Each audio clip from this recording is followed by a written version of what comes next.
Oh my gosh. Oh my God. I cannot contain myself because greatness is on the rise. Fire Force Season 2, Episode 2 took me from here to here. Can you see it? No, you can't because it's out of frame of the camera because that's how far I need to go. And I'm not exaggerating. Let's get into it. I don't think I do it good, no, I think I do it great. They would do it if they could, they can't do it so they hate. Everybody wanna look, but nobody wanna play. Stealing eyes. Man, oh man, oh man, oh man, oh man, oh man.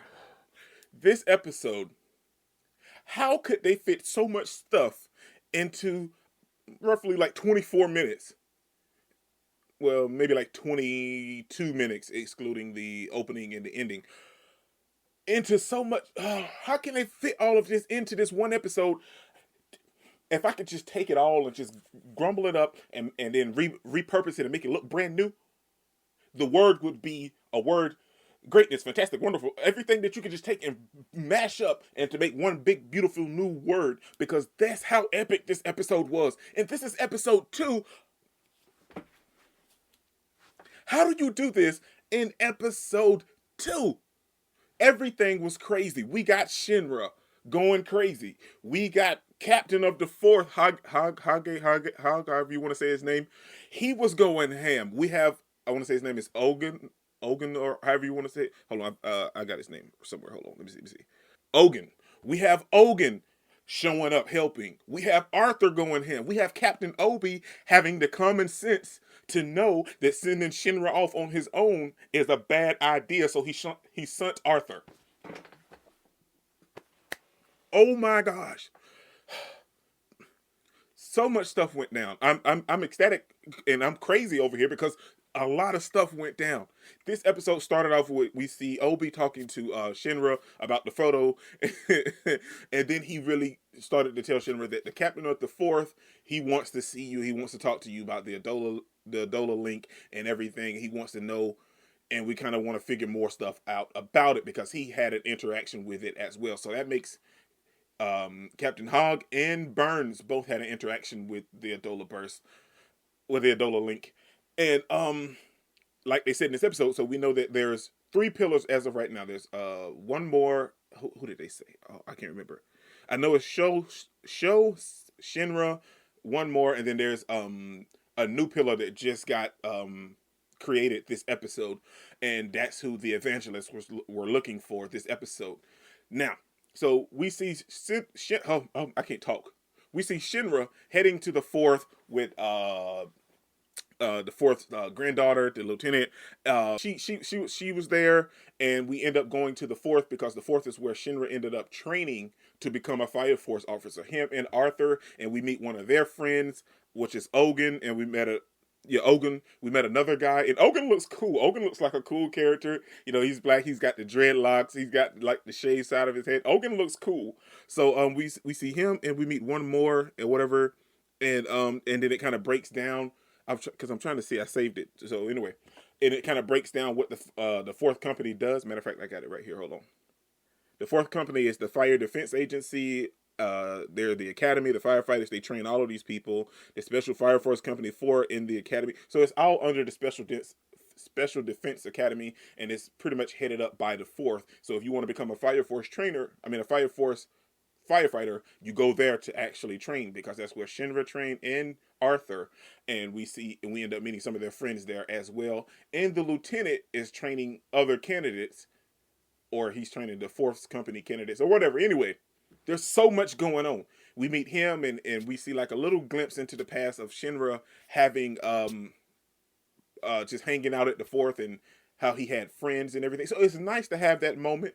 And then we see Shinra talking to the captain of the Fourth, Hage, however you want to say his name, and he's infatuated with the Adola link. Now he just wants more of it because he had a connection to it, and it made him feel some type of way.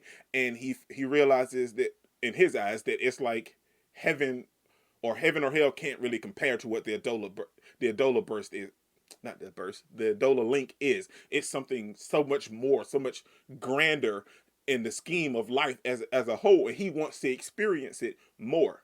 But in the process of a new pillar being created and him agitating Shinra, something happens.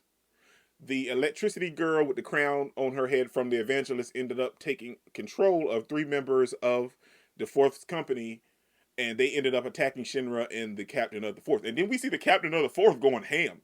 He's not a fire soldier, like he doesn't have kinetic powers, but he's like Obi, he's the first Obi. And this man is up here bossing it. I thought he was just an old shriveled up dude, but he came in here bossing. And when now, I'm not totally sure, but if I had to guess, whatever took control over Shinra is the actual Adola Link itself. The Adola Link itself took over Shinra because when it happened, the captain of the fourth was stating the fact. He was like, "Well, when you saw someone inside the Adola Link, you saw someone that you knew, but it was a woman, right?" And he ended up seeing the sister, so that means they take on the form of a woman, but it's the Adola Link itself that's taking control, that took control of Shinra. That's what, if I had to speculate, that's my guess. So the next thing you know, the Adola Link ends up controlling Shinra with all this rage and hatred and everything that he's built up over the years, and the Adola Link itself has built up over these years, and all of that hatred is combined and jumbled, and Shinra ends up losing control because he doesn't really have a purpose in life anymore. He doesn't really know what he wants to do because the demon that he hated and wanted to kill all his life is actually his mother, and then he can't save his brother right now. So much is going on in Shinra's mind that he ended up losing to the hatred in the Adola Link. And when that happened, he got ready to kill these other three guys. He was going to kill them.